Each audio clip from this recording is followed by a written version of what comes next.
How you doing? Um, hmm.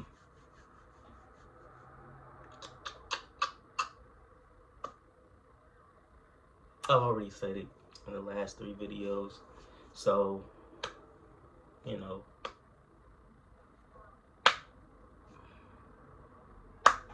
let me get to the next one. Let me get to the D's. Get to the D's. Hmm.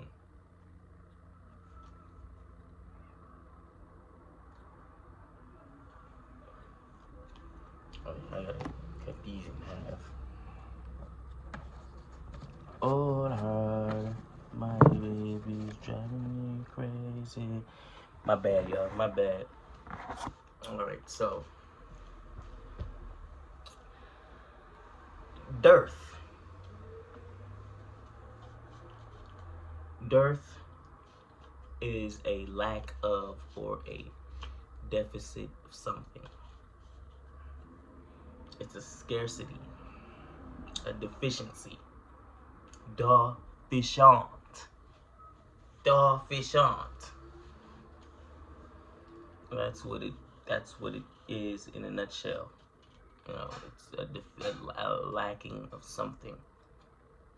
That's really what it is.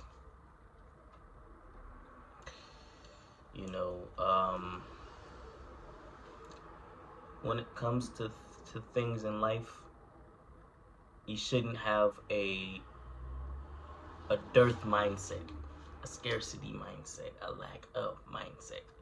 You shouldn't have that, because then that's how it's going to be. There's going to be a lack of things. It's going to be a lack of a lot of things, but you got to be careful. You got to be careful what it is that you're looking at and the perspective that you have towards it. Disabuse. To disabuse something means to, well, I think it's self-explanatory. To do the opposite of abuse, to set it right, to undeceive. So the this part makes it the opposite. So it's to unabuse, to do the opposite of abuse. That's really what it is. A dirge. A dirge is a song or poem of grief, a lament.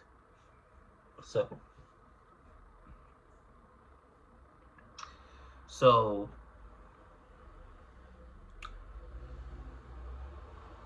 when my granny passed a couple months ago, I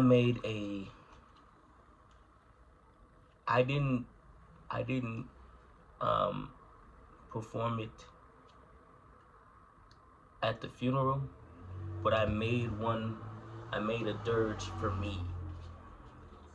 And it wasn't a song, so it could be a song or a poem. Mine was in the poem variety. I was hurt, but that's how life is sometimes. You got to figure out how to make the best of the situation that you're in. Always got to be able to do better, to do your best to live a happier life. It's tough sometimes, but we figure out ways in which we can. We do our best to do so. And if we can't necessarily do it, we get help. Get help. Disinterested. What's the word? You're dispassionate. You're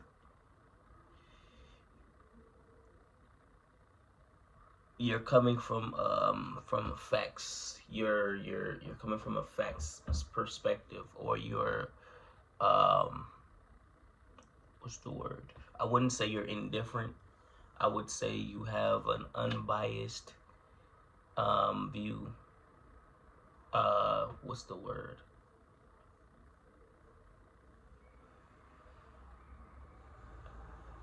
What is the word?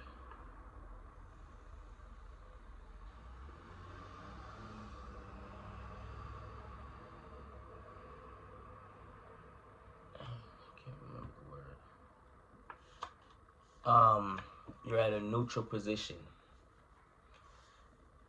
What is that word? When I think of it, I'll put it in the comments. I'll put it in the thing. But you guys know what word I'm talking about. Um, Something that is dogmatic. It comes from dogma. Stubbornly opinionated. Adamant. So we could be the thing that I find being most the two things that I find people being the most dogmatic about is their favorite sports team and their political denomination. I find people being very dogmatic about being either a Democrat or a Republican, or their favorite team, and speaking about who, or their favorite player, the best player, the GOAT, the greatest of all time, the best player to them. It really can be like that. It really can be like that. That's how it is sometimes. I know I'm dogmatic, but not so much about the politics, but my mother is. You know, I'm more dogmatic about my favorite sports teams, especially my Lakers.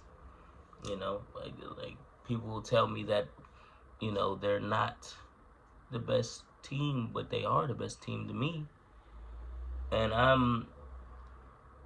I can be dogmatic about that. It's to a stubborn degree, or about Kobe being the GOAT to me. I could be stubbornly opinionated about that as well. You know, no one can tell me any differently. I mean, that's obviously the stubborn side. Nobody could tell me differently. That's just how it is. That's just what I believe. That's my opinion. Everybody else has their opinion. This is my opinion. That's just how I see it. A diatribe, a harsh denunciation, a fulmination. So it's basically um, like a lecture, or a rant. It's parents go on that, like the sentence said, my failure to turn off the light led to my father's diatribe on saving electricity. If you see, have you seen the show Everybody Hates Chris? So Julius goes on diatribes about saving money so much. He does. He's like, that's 79.2587 worth of spilt milk dripping on my table. That's $2.13 worth of food that's in the trash. You better get that food, pick it up. And that spilt milk, somebody better drink this milk. And he'll even say that's $1.45.27 worth of crust off this pizza. And somebody's gonna eat this pizza. Somebody gonna eat this pizza crust. Yeah. Or he'll talk about, or the one he'll say, Chris said, can I have an allowance? An allowance? What am I giving you an allowance for? I allow you to watch this TV. I allow you to indulge in these lights. I allow you to stay in this house. I allow you to eat this food. I allow you to sit on that sit at the table. I allow you to sit on the to lie on the couch. I allow you to lie in the bed. I allow you to ask me these ridiculous ass questions. That's him. That's him right there. That is him. And it's funny to me. Gotta save some money however you can.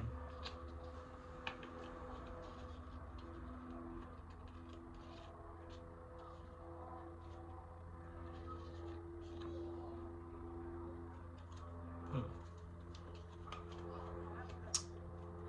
Detraction. So a detraction is basically like a slandering verbal attack. It's an aspersion, a disagreement, or disparagement. And disparage is another word that's in here. So that would be there too. But it's a disparagement. It's it's basically attacking somebody's character. It's attacking somebody's character. Um,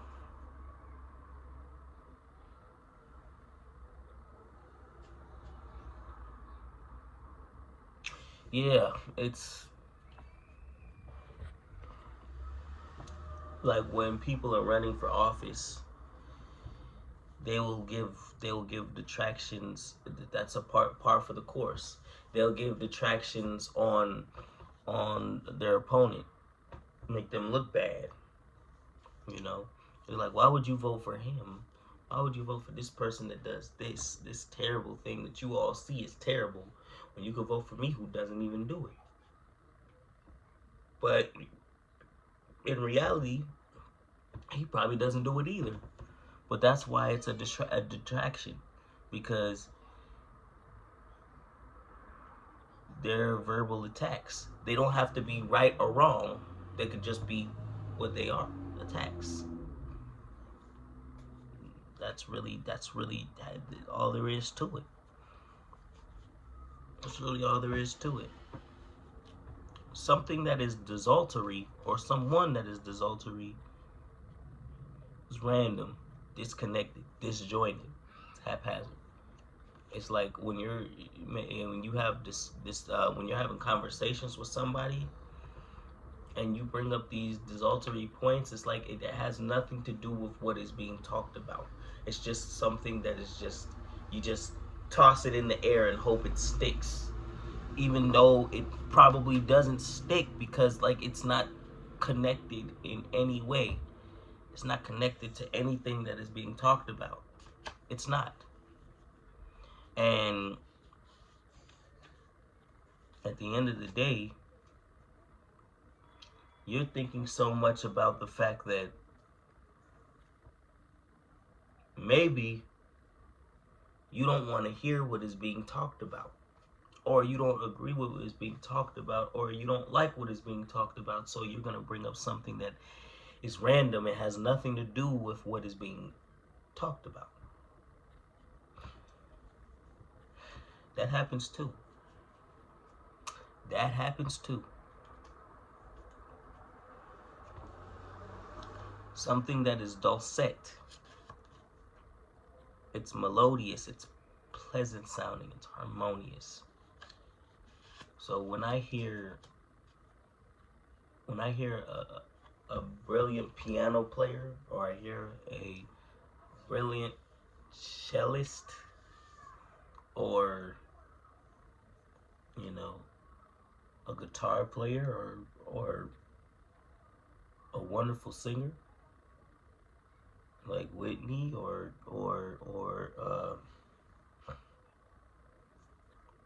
Nina Simone, or Minnie Riperton, or Marvin Gaye, or Michael Jackson. I think they pull the most dulcet notes imaginable. It's so harmonious. It's so beautiful. It's so pleasant sounding that you can hear it over and over and over and over. How they're able to pull that off, it's amazing. And you just gotta appreciate it. You just gotta appreciate it.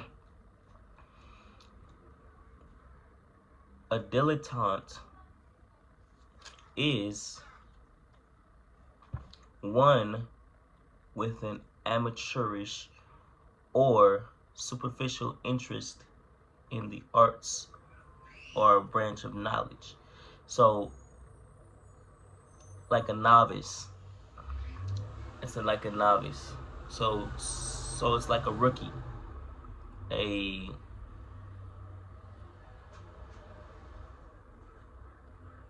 it's like a beginner, someone who has a little bit of knowledge. They have knowledge of the surface of it, but they don't know. They don't know it. Know it.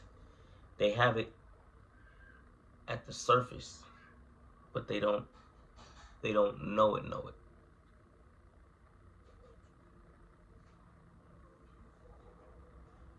Yeah. So that's a dilettante. Dilettantes in karate classes, I think they start at the white belt. I think that's what it is. I'm a dilettante in karate myself, you know. So I can't remember the. I did it when I was younger, but it's been so long, I forgot the rankings of the belts. I know enough to know that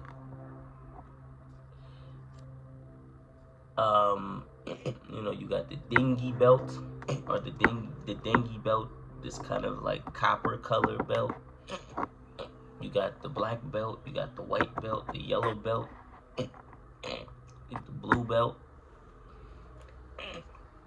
But I know the white belt and the black belt. The white belt is the first. The black belt is the best.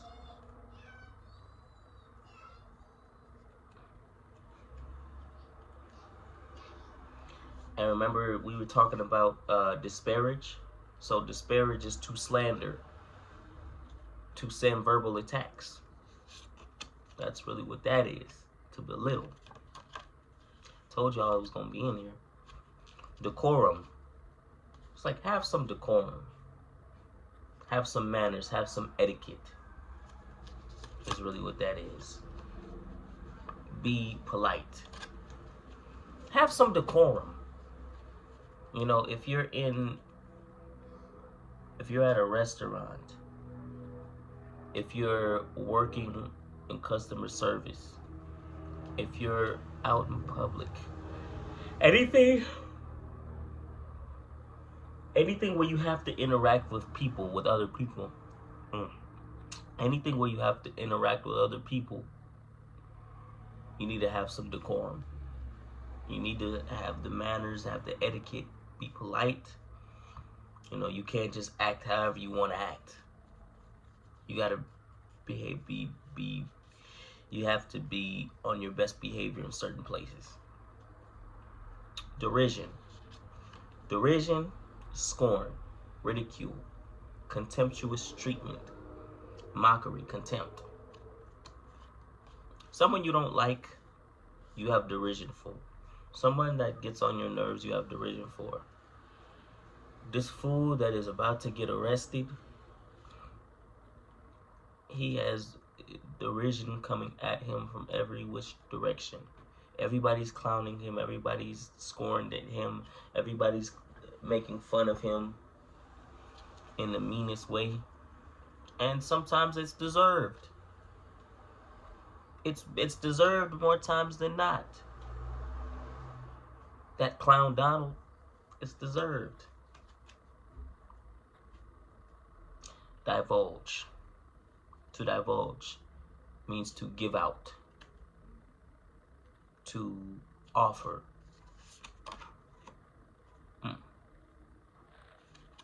Reveal. I can't divulge that information. All I can say is it's gonna be fun. It's gonna be interesting, and you need to know that it's gonna do this or that.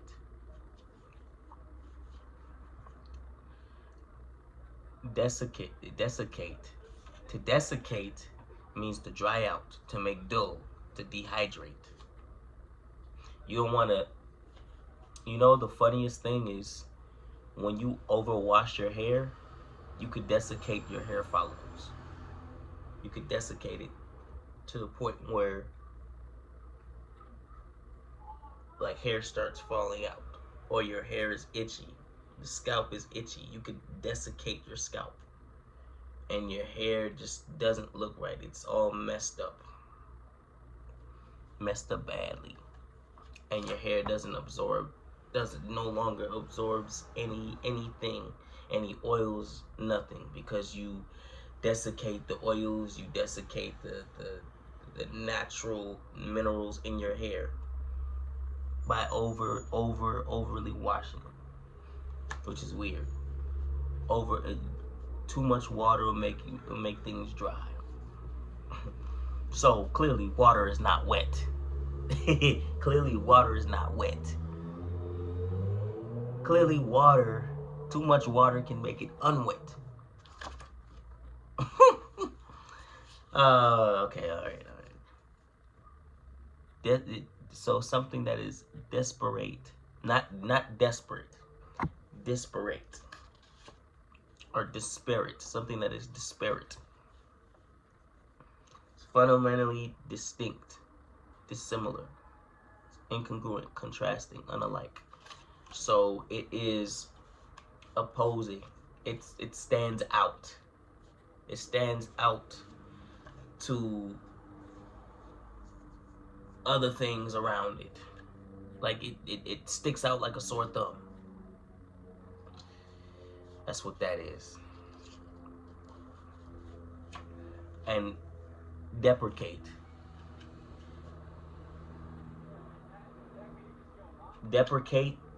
When I think deprecate, I'm thinking like self-deprecation. So like deprecate is like making fun of, or I guess giving harsh criticism to, belittling.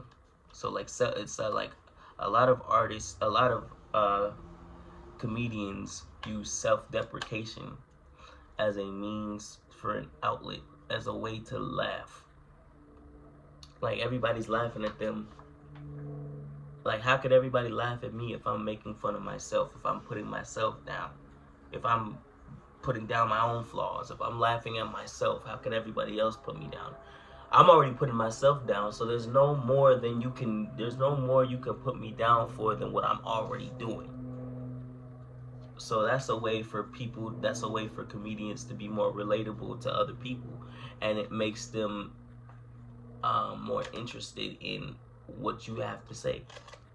Now the thing is, you don't want to be too self-deprecating, because then it's like you're looking for pity. It's like a pity thing. Like you want people to feel bad for you. Like you want people to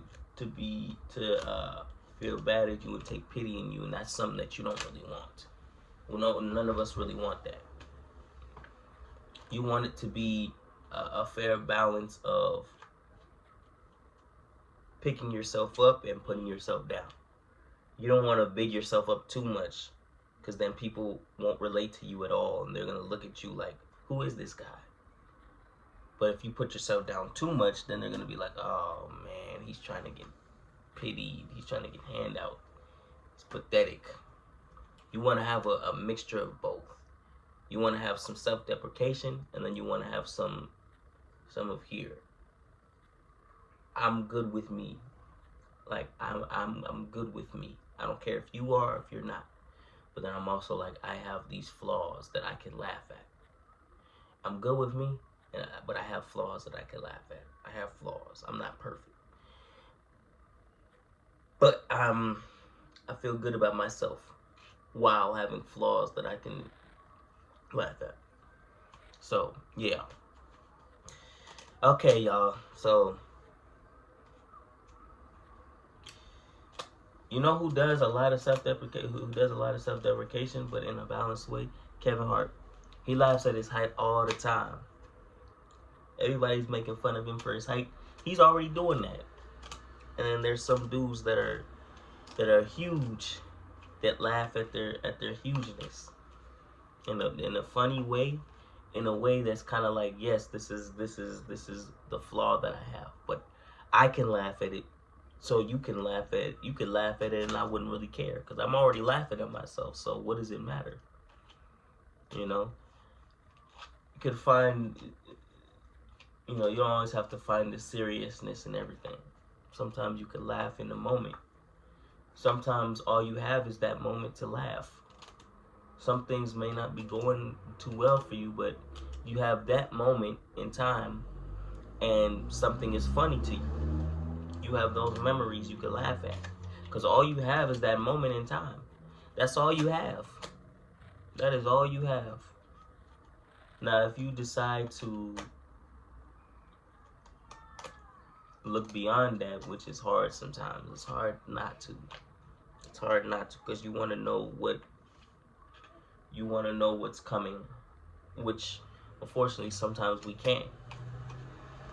But we could always laugh at moments that make us who we are. We can always laugh back at that. Go back to that and laugh. And I think it's important to have that type of sense of humor where you can laugh at yourself and allow other people to laugh at you as well. And if you're already laughing at yourself, like I said, then it doesn't really matter if they're laughing at you, because you're already aware of these things about you, and nobody can hurt you if you're already tough on yourself. Now, someone else who did that self-deprecating was Eminem and 8 Mile. So when he was rap battling, the last one that he did with Papa Doc, like he left so much, he put so much out there about himself that they were already probably good, that Papa Doc was probably going to say that he left Papa Doc with nothing to say, because he basically expressed everything that is flawed about him. Every part of him that they can laugh at, he put it out there. What else? He said, yes, all of this.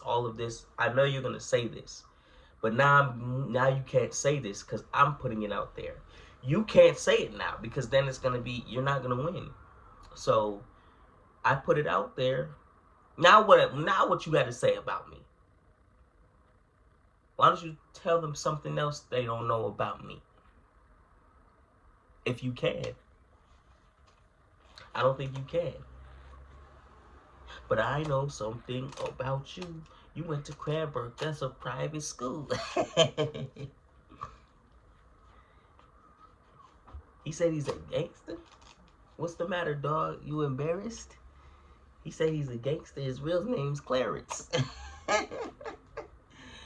That was funny to me. That was funny. But, yeah. I liked 8 Mile. Because that gave us like a, yeah. All right, y'all. Gave me something to laugh at and something to be like, they're going to laugh at you. People are going to laugh at you no matter what you do. So you might as well have fun doing what you're doing. Not only that, but also keep doing what you're doing, regardless of what they say, because they're going to say something whether you do or don't. Just give them a story. Just give them a legendary story to tell about you. That's the difference. That's what you have control over. Give them a legendary story about you. That even if they try to flip it, you can come back and turn around and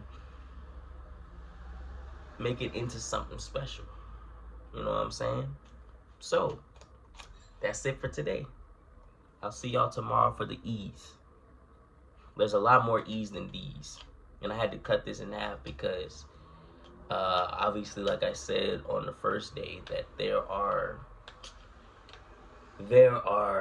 26 letters. So 26 letters, 36 days. So the A through D's I had to cut in half.